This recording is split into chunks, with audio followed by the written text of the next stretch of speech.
मुझे भी है इस बात का दुख, क्योंकि देश की बेटी रुचि हो। हमारे देश में पिछले कई सालों से धर्म के नाम पर राजनीति हो रही है। नेता, अभिनेता, प्रवक्ता, यहाँ तक कि सोशल इन्फ्लुएंसर भी जाति धर्म के नाम पर काम करने लगे हैं। आपने लगातार तस्वीरें देखी होंगी, जगह जगह हिंदू विराट सम्मेलन, हिंदू एकजुट हो जाओ, हिंदू राष्ट्र बनाने के लिए तमाम तरीके के आंदोलन, तमाम तरीके के सम्मेलन, तमाम तरीके की एक्टिविटी जो है हमें देखने के लिए मिलती हैं।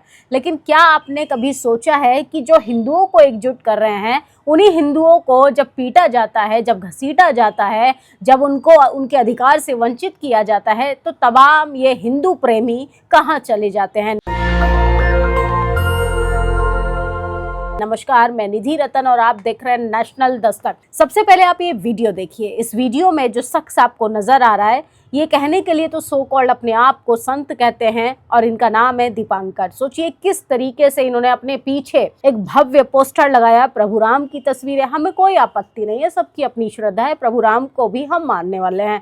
लेकिन सोचिए किस तरीके से ये बाबा साहब, गौतम बुद्ध, भगवान महावीर, इसके साथ साथ विवेकानंद, डॉक्टर अम्बेडकर, तमाम तस्वीरें इसके पीछे पोस्टर में आपको दिख जाएंगी। और सोचिए ये मनुवादी विचारधारा का व्यक्ति कहता है कि मैं जो कल दिल्ली यूनिवर्सिटी में रुचि तिवारी नाम की लड़की ने जो वारदात की, मैं उसके साथ हूँ क्योंकि वो देश की बेटी है, क्योंकि वो ब्राह्मण समाज से आती है। अब इनसे एक सवाल पूछा जाता है कि विराट हिंदू सम्मेलन आप कर रहे हो, तमाम महापुरुषों की आप तस्वीरें लगा रहे हो, तो आपका जो स्टेटमेंट है, आपकी जो विचारधारा है, ये एक जाति के टाइटल को लेकर कैसे उभरने लगी? आप तो हिंदुओं को संगठित कर रहे थे, तो आपका कनेक्शन हिंदुओं को एकजुट करने से लेके दिल्ली यूनिवर्सिटी के उस रुचि तिवारी से कैसे जुड़ गया, अगर ये जातिवाद नहीं है? हम सिर्फ जातिवाद पर बात करते हैं, लेकिन सोचिए कुछ लोगों को, कुछ नफरती लोगों को लगता है कि नेशनल दस्तक प्रोपेगेंडा फैला रहा है, नेशनल दस्तक जो है मुहिम चला रहा है। असल में आप रुचि तिवारी का पूरा वीडियो उठाकर देखेंगे तो आपको पता चलेगा कि किस तरीके से बहुजनों को बदनाम करने की कोशिश की जाती है, बहुजनों को टारगेट किया जाता है। और सोचिए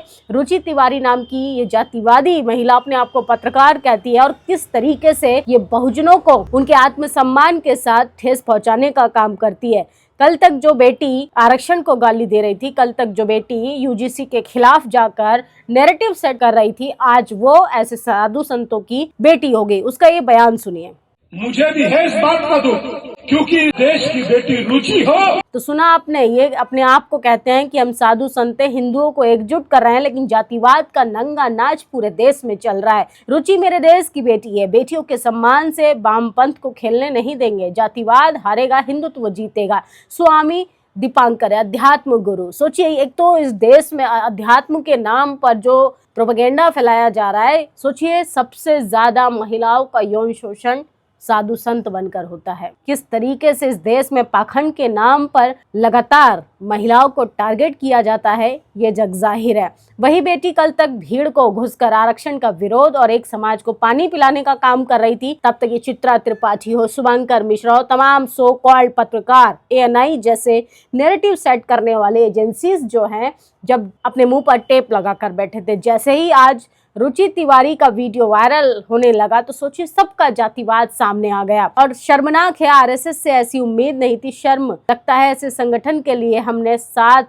से 8 साल का कीमती समय बर्बाद कर दिया। संतोष विश्वकर्मा नाम के यूजर ने लिखा है कि वो खुद 7-8 साल RSS में काम कर चुके हैं और ये RSS की विचारधारा देखकर बेहद दुख होता है। जो संगठन अपने आप को कहता है कि हम राष्ट्रवादी हैं, हम इस देश के लिए जान न्यौछावर कर देंगे, वो जाति देखकर किस तरीके से पूरे देश में नैरेटिव सेट कर रहे हैं, किस तरीके से पाखंड फैलाने का काम कर रहे हैं, असल में बेहद ज्यादा शर्मनाक है। रुचि तेरे देश में नहीं, जाति की बेटी है। देश की बेटी तो पायल तन्वी भी थी, जिसके मरने पर दिल ना दुखा। तो सोचिए आज जो रुचि तिवारी को देश की बेटी कह रहे हैं, वो कल तक रोहित वेमुल्ला को क्यों देश का बेटा नहीं कह रहे थे? हजारों बेटियां देश की राजधानी दिल्ली के जंतर मंतर पर यौन शोषण के खिलाफ आवाज उठा रही थी, उनको बेटियां क्यों नहीं कहा जा रहा था? किसान बेटियों को 100 रुपए की झाड़ी पर बुलाने वाला इस तरीके के स्टेटमेंट देकर उनको अपमानित किया जा रहा था, तब वो देश की महिलाएं नहीं थी क्या?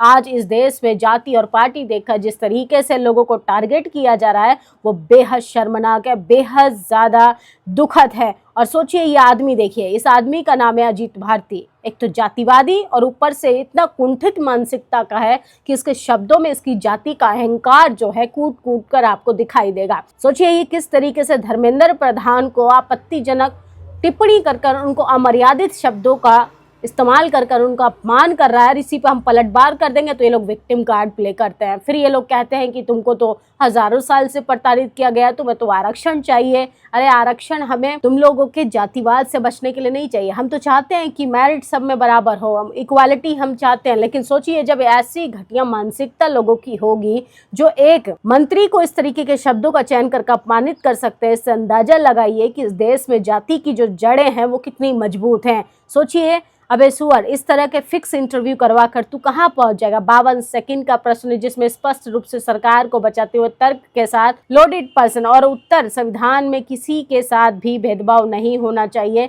तो सोचिए किस तरीके से ये लोग अनएथिकल बात करते हैं और ये किस तरीके से हमारे देश के शिक्षा मंत्री को गाली देने का काम कर रहे हैं। और सोचिए ये टिप्पणी की जा रही है केंद्रीय मंत्री धर्मेंद्र प्रधान को ऐसे धमका रहा है जैसे भाजपा का संरक्षण इसको प्राप्त हो। अगर थोड़ी भी शर्म बची है तो इसके खिलाफ कार्रवाई करनी चाहिए, खासकर बीजेपी के मंत्रियों को। तो देश में ये हालात है कि मंत्री बनने के बाद भी जाति आपका पीछा नहीं छोड़ेगी। जातिवाद के नाम पर किस तरीके से आप लोगों को डराया जा रहा है, धमकाया जा रहा है। और दूसरा वीडियो आप देखेंगे तो आप माथा पटकने लगेंगे कि हम कौन से देश में जी रहे हैं, कौन से समय में हम चल रहे हैं, जहाँ पर एक तरफ जैन जी बिना कुछ समझे उलूल जुलूल बयान देकर फेमस होना चाहता है, वहीं सोचिए बिहार की राजधानी पटना में सड़कों पर ऐसी गुंडागर्दी हो रही है, इस पर कोई बात नहीं करेगा। सोचिए कैसे कपल को परेशान किया जा रहा है, कैसे पुरुषों को महिलाओं को टारगेट किया जा रहा है क्योंकि वैलेंटाइन डे है। जबरन हनुमान चालीसा हाथ में थमाई जा रही है।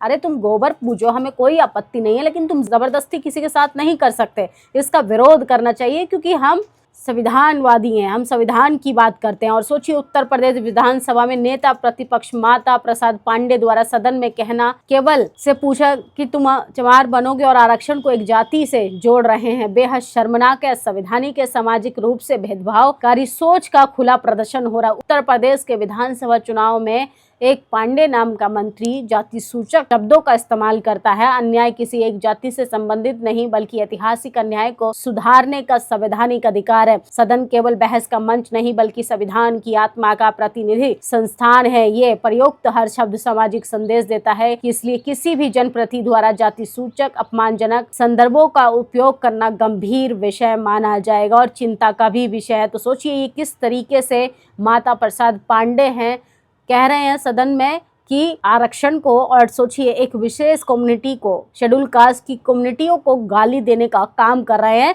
उत्तर प्रदेश के सरकार में रहते हुए ये हो रहा है, जहां पर कहा जाता था कि दलितों का अपमान मतलब मेरा अपमान, दलितों के अपमान को करने से पहले आप मेरा अपमान कीजिए, मुझसे होकर गुजरिए। इस देश में पूरा नैरेटिव सेट किया जा रहा है यूजीसी गाइडलाइन के खिलाफ। इस देश में जब से यूजीसी की गाइडलाइन में ओबीसी को जोड़ने की बात हुई है, पूरा देश जो है मनुवादियों से बौखलाने लगा है। पूरे देश में इस तरीके का नैरेटिव सेट किया जा रहा है कि आप बहुजन आंदोलन भी करेंगे, बहुजन प्रदर्शन भी करेंगे तो ऐसे आंदोलनों को बदनाम करने की कोशिश की जाएगी। आपसे ऐसे सवाल पूछे जाएंगे कि आप किस तरीके से उत्तेजित हो जाएं और अप्लाई करने के लिए मजबूर हो जाएं। सोचिए दिल्ली यूनिवर्सिटी में जो वारदात हुई उसको लेकर दिल्ली यूनिवर्सिटी का एक क्लियरिफिकेशन आया है। मैं दिल्ली विश्वविद्यालय के सभी शिक्षक विद्यार्थियों से अनुरोध करता हूं वे आपस में सौहार्द बनाए रखें, कोई भी ऐसा काम न करे जिससे आपसी मनमुटाव बढ़े, राष्ट्रीय विश्वविद्यालय की छवि को नुकसान हो। दिल्ली विश्वविद्यालय में जो घटना हुई वे बेहद चिंताजनक है। विश्वविद्यालय में भारत के सभी प्रदेश, सभी समुदाय के विद्यार्थी पढ़ते हैं। सामाजिक सौहार्द सबसे बड़ी चीज़ है और उसे बनाए रखने का काम हम सबका है। वैसे आज कई विद्यार्थी समूह, शिक्षक समूह से बातचीत की है, पुलिस प्रशासन से भी बातचीत हुई है, सुरक्षित करने के लिए कहा है कि भविष्य में कोई ऐसी घटना नहीं होगी जिससे सद्भाव को कोई नुकसान पहुंचे। यूजीसी के जो नए नियम आए हैं वो अभी माननीय सर्वोच्च न्यायालय में विचाराधीन है। मैं विश्वविद्यालय के भी सभी शिक्षक और विद्यार्थियों से अपील करता हूँ वो भारत सरकार पर अपना भरोसा रखें और माननीय सर्वोच्च न्यायालय के निर्णय का इंतजार करें। तो सोचिए ये प्रोफेसर योगेश सिंह है, दिल्ली यूनिवर्सिटी के वाइस चांसलर हैं, इन्होंने साफ तौर पर क्लियरिफिकेशन दे दिया है कि भैया इस तरीके का माहौल नहीं क्रिएट करना चाहिए। लेकिन सवाल खड़ा होता है कि जो ब्राह्मणवाद जिंदाबाद के नारे लगाने वाले छात्र थे वो कौन थे? क्या उनका एडमिशन दिल्ली यूनिवर्सिटी में है, या वो दिल्ली यूनिवर्सिटी में तैयारी कर रहे हैं, या वो किसी राज्य से पढ़ने के लिए दिल्ली यूनिवर्सिटी में आए हैं? सोचिए उन तमाम हजारों छात्रों के भविष्य के बारे में सोचिए जो अलग अलग राज्यों से आते हैं सपना लेकर कुछ बड़ा बनने के लिए, इस देश के लिए कुछ करने के लिए। सोचिए किस तरीके से इस देश में नैरेटिव फैलाया जा रहा है, जातिवाद के नाम पर नफरत बांटी जा रही है। अरे हमें नफरत नहीं बांटनी है, हम सिर्फ संवैधानिक दायरे में रहकर संवैधानिक अधिकारों की बात कर रहे हैं। कुछ लोग जबरन मुंह में माइक डालकर जबरन पूछेंगे कि तुम्हें 5,000 से पानी नहीं पीने दिया तो कैसे जीवित रह गए। तो ऐसे बेतुके पत्रकारों को और बेतुके बयान और बेतुके सवाल पूछने वालों के लिए कायदे से एक ही जवाब है कि पहले जाके थोड़े पत्रकारिता के एथिक्स सीखिए, उसके बाद आप जर्नलिज्म कीजिए। आप लोगों की क्या प्रतिक्रिया है इस खबर पर, अपनी राय जरूर दीजिएगा। शुक्रिया। नेशनल दस्तक की आपसे गुजारिश है कि अगर इसको बचाना चाहते हैं तो नेशनल दस्तक को सब्सक्राइब करने के लिए रेड कलर के सब्सक्राइब बटन को दबाएं, फिर बेल आइकन की घंटी दबाएं। नेशनल दस्तक को बचाने के लिए बहुत जरूरी है कि हर खबर को शेयर करें, लाइक करें, कमेंट जरूर करें।